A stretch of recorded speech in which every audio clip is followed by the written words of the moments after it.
2 years into legal recreational cannabis being legal in New Mexico, one major problem persists. Pot is still illegal under federal law. New Mexico cannabis businesses say federal agents are seizing their product at checkpoints. News 13's Annalisa Pardo talked to them and Customs and Border Patrol. Valentine's Day quickly turned to heartache for Top Crop Cannabis. Normally they don't have dogs. Usually it's just are you a U.S. citizen? Yes, and then they wave you through. When taking 22 pounds of cannabis from its Las Cruces site to one of its Albuquerque stores, they say Customs and Border Patrol detained their driver for nearly 3 hours and seized all their product. We've been going through that checkpoint for over a year with no questions asked, so obviously we're doing everything compliantly. It was manifested product.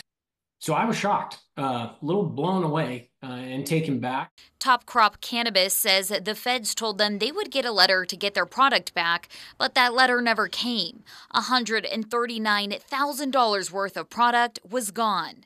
While his business can survive the loss, others can't. People's lives are at stake here. Businesses are at stake here. It's a growing problem for growers, according to the New Mexico Cannabis Chamber of Commerce. It says in the last 2 weeks, they've seen federal agents stop 12 licensed and legal New Mexico cannabis businesses and seize more than $300,000 worth of product. It's hurting small businesses. It's hurting all of us because of the loss of tax revenue. He believes it's targeted. And it's just clearly outside of the scope of Customs and Border Protection. But a spokesperson with Customs and Border Protection disputes that. In a statement, the feds say, although legal for medical and/or recreational use in many states, marijuana is still classified as a Schedule I controlled substance under federal law. Therefore, U.S. Border Patrol agents will continue to take appropriate enforcement action against those who are encountered in possession of marijuana anywhere in the United States. The promise of the cannabis industry for New Mexico was to bring everybody along. It was to create pathways for homegrown businesses to launch and flourish.